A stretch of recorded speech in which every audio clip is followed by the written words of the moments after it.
Petőfi Sándor eltűnésének rejtélye 1849. július 31-e, a segesvári csatavesztés napja óta nem oldódott meg. Az bizonyos, hogy akik ismerték a költőt, aznap késő délután látták utoljára életben. Akik viszont feltehetően a holttestét látták, életében nem ismerték a költőt. Tetemét nem azonosították a csata után. Így eltűnésének és esetleges orosz hadifogságba kerülésének legendája immár 150 éve újra és újra éled. Ezt táplálták az első világháború idején a szibériai hadifogságból visszatértek különböző híradásai, sőt az állítólagos sírfényképek is.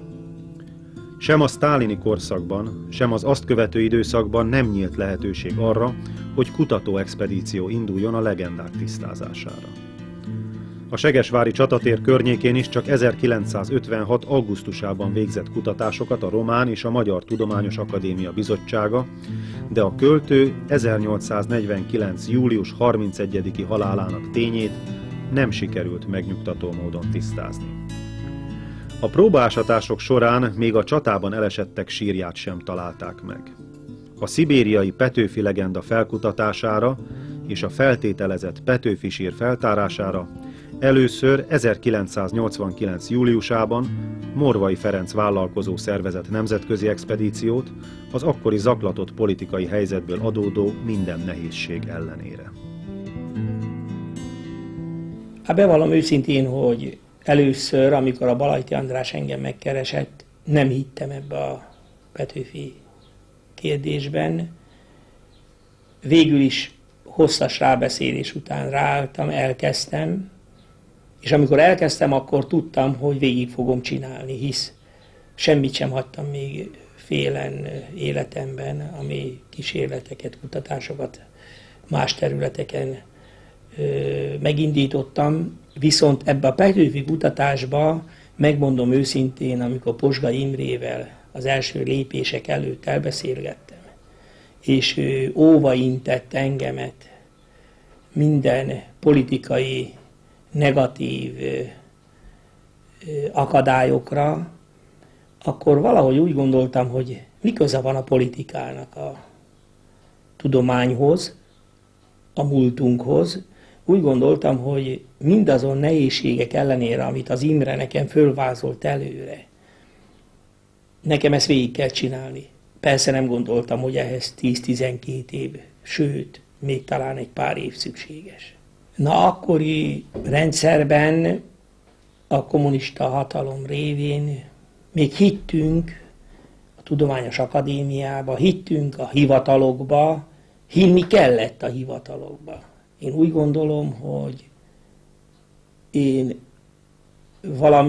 valami negatív töltetést kaptam arról, hogy amikor én megkerestem ezeket a hivatalokat, a kultuszminisztériumot, a Tudományos Akadémia akkori vezetőit, a régészeti intézeteket és minden olyan szervet, akik azt hittem, hogy a nevükben benne levő hivatalok értelmébe, hivatásuk magaslatán állva mindent megtesznek azért, hogy egy kutatás, vagy a minden, ami a múltunkhoz kapcsolódik, igazságosan a felszínre jöjjön, akkor én ebbe hittem.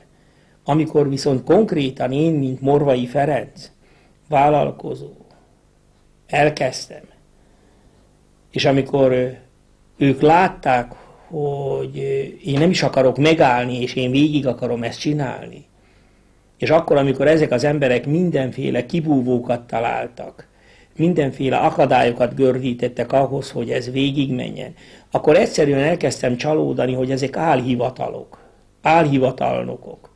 Ezek igaziból nincsenek is elhivatva ahhoz, amit fölvállaltak. Mert ha ellettek volna, akkor úgy gondolom, hogy mellém kellett volna állni.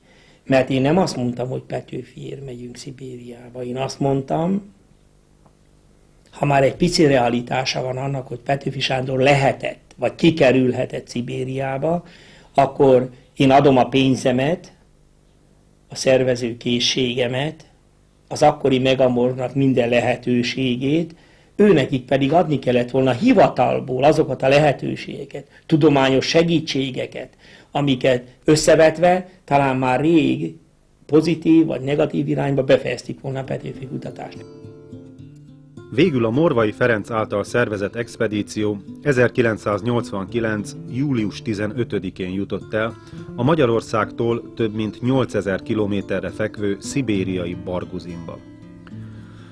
A Bajkál-tótól délre fekvő kis település régi temetőjében a helybeliek és egy korábban itt élő száműzött leszármazottjának útmutatása alapján 2 magyar régész, 2 amerikai, egy burját, valamint egy magyar antropológus irányításával megkezdődhetett a kutatás.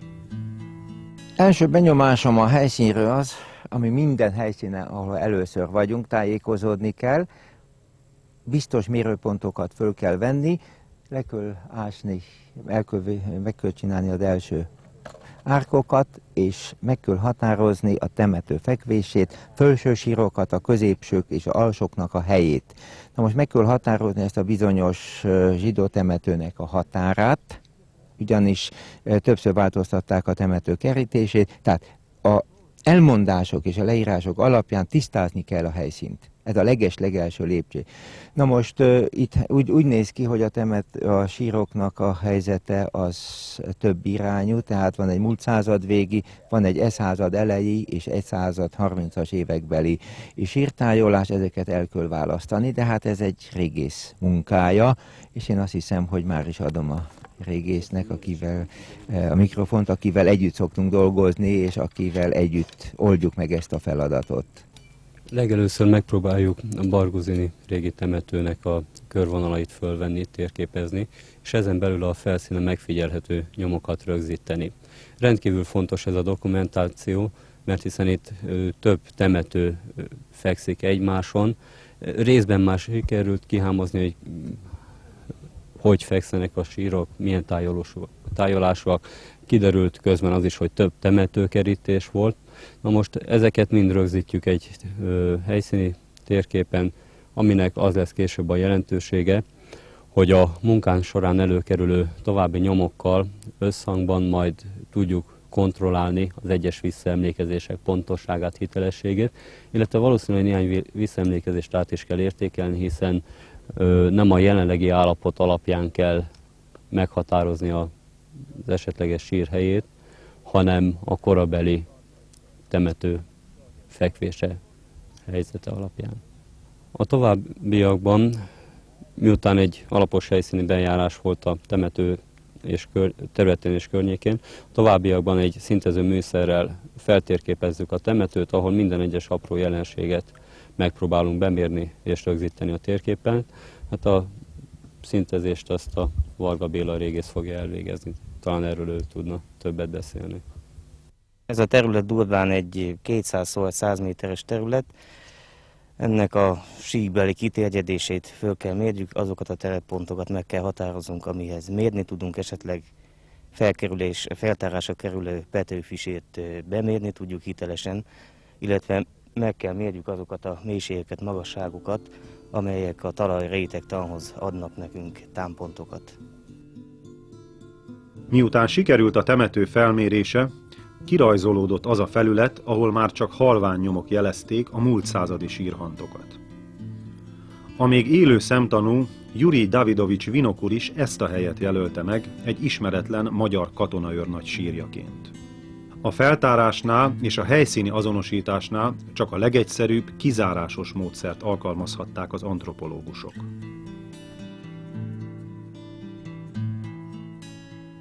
Na, ez az első teljes épsír, amit megtaláltunk. A módszerünk az, hogy a koponyát megnézzük először. Ha teljesen ellentétes, tehát ha nő, vagy igen idős, vagy egész más típusú, akkor tulajdonképpen dokumentáljuk sírszámmal, fényképpel és visszahelyezzük, illetve megnézzük, hogy alatta nincs-e valamilyen más sír, mert akkor tovább kell menni. A kollégám fölveszi a koponyát, és ugye életkorát, nemét meghatározni. Well, this is the skull that we just excavated, and we can see that it's a mongoloid skull Ebből mindjárt láthatjuk ezen a koponyán, hogy mongolai típusú helyi lakó van ide eltemetve. And we can see that because of the shovel-shaped incisors. A felső metszőfog lapát alakú, ez jellemző a mongolidokra, Európid népességnél ez nincsen. Ez már bizonyíték a hovatartozásra. And we can also say this is a young male as opposed to a female because of this development of the brow, which is greater in males, and also the mastoid portion here. Mindjárt látható, hogy férfi tekintve a glabellat, hát úgy hívják magyarul tarhely, vagy a csontos szemöldök ív kidudorodó férfiaknál, és a csecsnyúlvány az nagy, a férfiaknál, vagy a nőknél mindig kicsi és jellegtelen. And then finally we can say something about the age of the individuals being somewhere between 20 and 30, maybe call it 25. 25 és 30 között lehet, hát erre lehet következtetni a fogaknak a abrázia kinövéséről. A koponya bázisán van olyan varrat, amelyik éppen most csontosodott el, és ennek a elcsontosodása 25 év. A többi varratok között pedig ugye az első felső varrat csoport csontosodott el, és ez 20-30 között csontosodik, a 30-40 közötti még teljesen nyitott. However, the teeth are in very good condition. Nagyon jó megtartású, ez azt jelenti, hogy nagyon könnyű lesz az azonosításnak az a része, hogy Petőfi Sándor-e vagy nem Petőfi Sándor, hiszen épségben megmaradtak a csontok. So since this is, of course, a young male with a mongoloid features, it could not possibly be. Ez semmiképpen nem lehet. Petőfi egy fiatal, burját mongol férfi. Visszahelyezzük, és azt hiszem megyünk tovább a következőre tekintve, az idő halad, és nagyon szép antropológiaiak, de nem ezért jöttünk ide. A több sávban párhuzamosan folyó feltárási munkák során egymás után kerültek elő a helyi származásra utaló emberi maradványok. Az 5. számú sírban azonban egy európai embertípushoz tartozó csontvázra bukkantak. A hozzá tartozó gyűrű és kereszt alapján az ide száműzött dekabrista Mihail Karlovics Kühelbeckerrel azonosították a csontleleteket. Nem sokkal később, egészen közel, egy újabb, különös sírra bukkantak a régészek.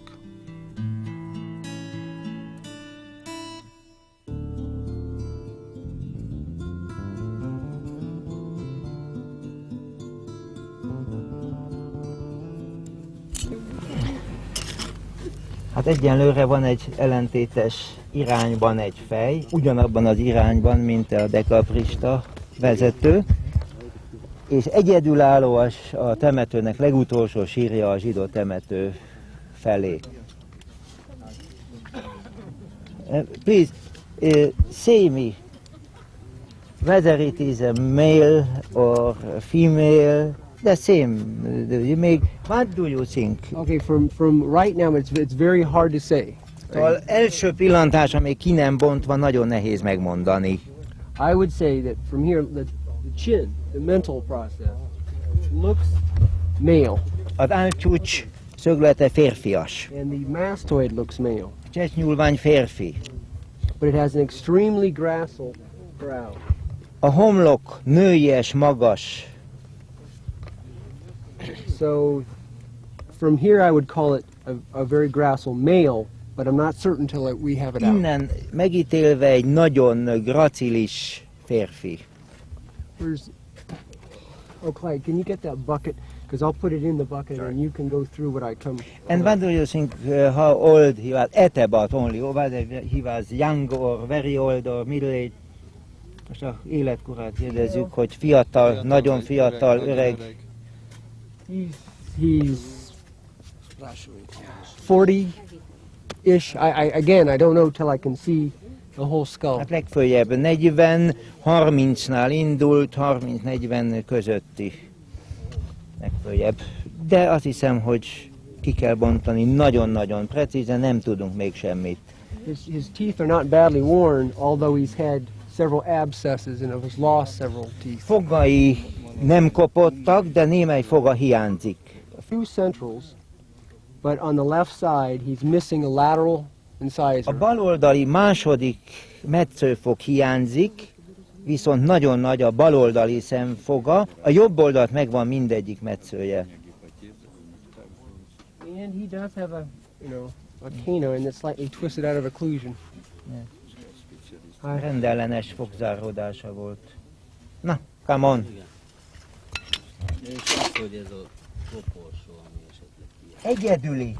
Egyedüli sír az egész temetőben, amit eddig fölástunk, nincsen koporsó. Nem koporsóban temették, koporsó nélkül. Nincs koporsó, semmi nyoma, semmi, nem csak koporsónak, vagy bármi másnak. Biztos, hogy koporsó nélkül van behelyezve. Esetleg egy lepedő. Lepedőbe valószínű, igen. Eddig minden sír koporsós volt, ezt kivéve. Július 17-e hétfő van, vacsoraidő este. Mai eredmény, van egy olyan sírunk, amely más irányba van, mint a többi, és az egyetlen sír, amelyikbe a halottat úgy temették, hogy nincsen koporsó. Na most a halottnál, ugye most már a lába végénél tartunk, kibontásnál keskeny arc, magas homlokvarrat miatt magas homlok, akkor van egy hosszú áll, beesett arci rész, tehát a maxilláris rész, a felső állcsonti rész beesett, akkor van egy 165 és 165 és fél centi körüli hozzávetőleges termet. Na hát egyenlőre ugye ez azt jelenti, hogy ugye mi Petőfi Sándort keressük. Tehát azon a helyen, ahova egyes hipotézisek a Petőfi Sándor tetemét, illetve hát földi maradványait tették, azon a helyen van egy rendellenesen eltemetett sír, amely embertanilag eddig semmi adata nem mond ellen annak, hogy ő Petőfi Sándor legyen. Bizonyosság, ha még sokáig kell várni, míg kimondjuk, hisz ahhoz föl kell szedni, azonosítani kell képekkel, megnézni a sérüléseket tisztán, nyugodtan, meglátjuk. 7-es számú sír volt, amelyikben ezt találtuk. A 7-es számú sír további kibontását a rossz idő miatt rövid időre abba kellett hagyni, de július 20-ára sikerült teljesen feltárni. Ekkor kereshették először Kiszeli István és munkatársai a korábbról ismert azonosítási jegyeket a csontvázon. Izgatott az ügy, hogy Petőfi Sándornak az a bizonyos szemfoga hogy is áll most, és hát ugye nálkapcsát megmozgatva sikerült megállapítani valamit, hogy keresztharapása volt, a bal szemfoga valóban erősen túlnőtt a összes többi fogon, itt most azt hiszem kamerából nem nagyon látszik, tehát reális volt az az adat, hogy a bal oldalt, a felső szemfogával valami oknál fogva nem volt valami rendben. Utána sikerült megállapítani a felkaron a tuberkulotikus ilyen szuvas pontokat, ilyen szurágálszerű részeket. Na most a bal alsó sípcsonton mindig vitatkoztak rajta, hogy gyerekkorban volt valami sérülése és fájlalta a bal sípcsontját. Itt vannak a szekveszterek, ilyen csontfelszín felszívódások, jobboldali sípcsontnál teljesen sima a felszín. A feltárást a kijelölt körzetben a kutatók tovább folytatták, így összesen 28 sírt tártak fel. Ezek közül 4 bizonyosan európai emberek maradványait rejtette. A Petőfi Sándorénak vélt csontváz részeinek kiemelését július 21-én Bruce Latimer amerikai antropológus kezdte meg.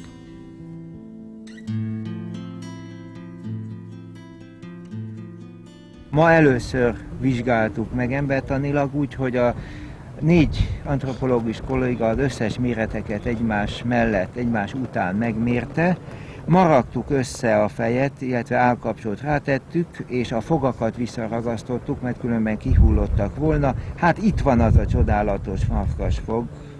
Ezzel a Munkával párhuzamosan, a koponyával párhuzamosan, illetve kicsit utána az amerikai kollégák nekiláttak a vászcsontoknak a feldolgozásához, főleg a kéz és a karcsontokkal foglalkoznak, és a medencét ugye el volt csúszva eredetileg, és most a medencét eredeti helyére rakták vissza. Nagyon érdekes, egy olyan medence, amely biztos férfi, de a nőiesség határán van. Az első helyszíni vizsgálatok tehát már Barguzinban arra utaltak, hogy a Petőfiének vélt csontváz a méretei alapján határesetet képez a férfi és nő között. Bruce Latimer antropológus a helyszínen röviden összegezte első benyomásait a csontvázról. Feladatom a csontváz nemének, korának, állapotának a meghatározása. A halál lehetséges okának felderítése. Ennél a csontváznál a mérések szerinti eredmények nem mondanak ellent az előzetes feltevéseknek. A kora megfelel, a neme megfelel a tényeknek. And cause of death, which we'll probably talk about a little further on, I do not see in the postcranial skeleton. A halál lehetséges oka a fogágyban észlelt gyulladás lehetett. A helyszíni munkák lezárásaként a 7-es számú sír valamennyi csontdarabját felszínre hozták, és a körülmények adta lehetőségek szerint megvizsgálták, megmérték, leltárt készítettek róluk, és becsomagolták valamennyit. Mintákat vettek a szövetmaradmányokból és egyéb lehetséges szerves anyagokból is. Az antropológusok akkor írt közös nyilatkozata szerint az első vizsgálatok alapján semmi nem mondott ellent annak, hogy nem a keresett személyt, azaz Petőfi Sándort találták meg.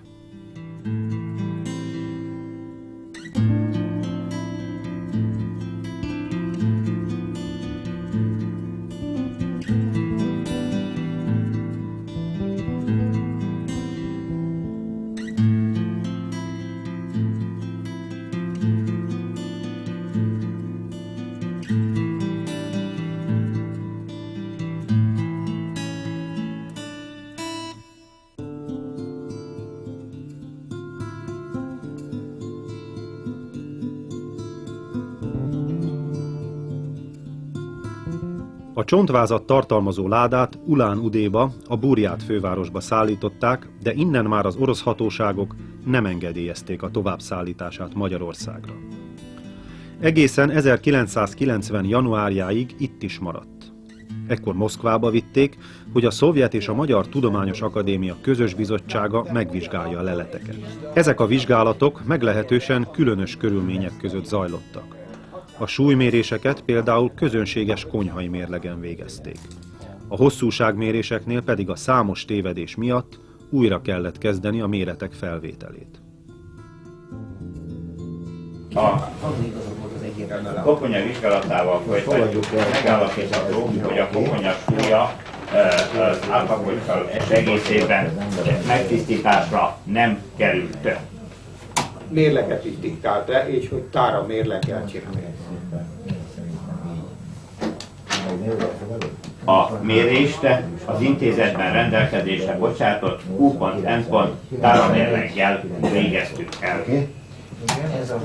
Arról akarok beszélni, hogy itt a fényképen ez így kifelé megy, meg itt látni a friss, nem, itt látni, nézd meg, még fehér is. Ez az oldalon is az a bütyök, meg itt is fehér, a másik Ismét oldalon. mondom, lehet, hogy tegnap, mikor kiesett Itt is a fehér, nézd meg. Vagyhigákból, Még látni is, hogy egy friss sérülés, nézd meg. És mind a kettő oldalon. No, de hát ez nem mindegy, a fényképen meg rajta volt, itt a fény. önmagában És pont ez a férfiasságot, ez néz itt meg rajta volt, nézd meg. Csináljuk, jó? nincs jelentőség ennek. Egy Hát értéságra utaló pont, ami nem hiányzik. tudom, de én itt a fényképen itt van, látom ez a bütyök. Ott van, ott, meg Tessék ott a ide friss hallgatni. fehér Nem tűnt illatú. el, és legyen szíves, kérem, ezt a hangot kikérem magamnak, hogy eltűnt. Ezt kérem, kikérem magamnak, kérem. Szíveskedjék kifáradni a vizsgáló helyiségből. Szíveskedjék kifáradni a vizsgáló helyiségből. Szíveskedjék kifáradni, kérem.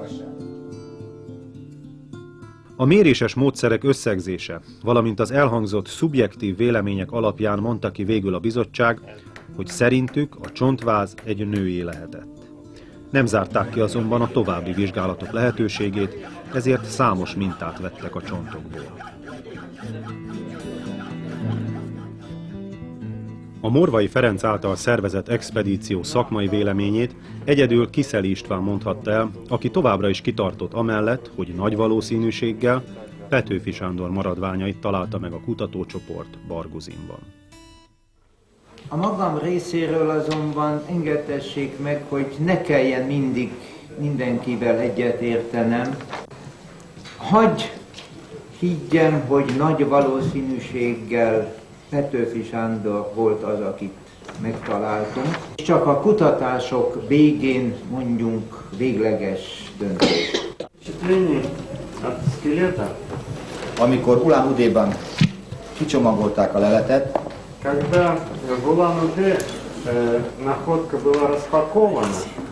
már akkor az volt az érzésem, hogy ez nem lehet férfi. Felelősségünk tudatában kijelentjük, hogy az 1989. július 17-én a Barguzini 7-es számú sírban talált csontváz azonos Petőfi Csándoréval. Barguzin 1989. július 23. Aláírás Bruce Latimer, Simpson, Kiszeli, Burájev. Szíveskedjék lefordítani.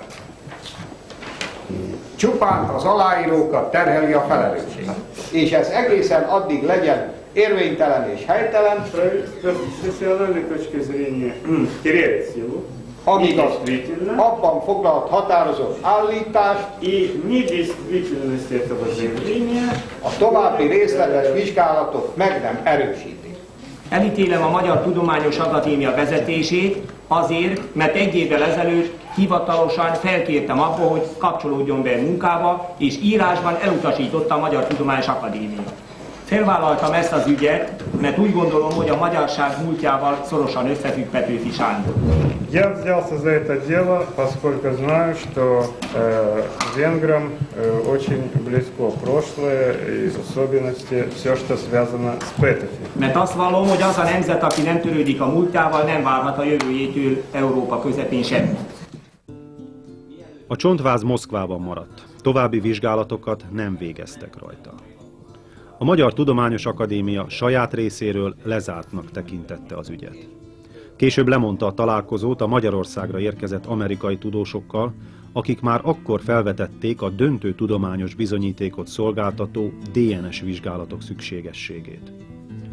Nem sokkal a történtek után Morvai Ferenc a csontvázat Moszkvából Amerikába vitte, mert szerinte fennállt a lehetősége annak, hogy Moszkvában eltűnik.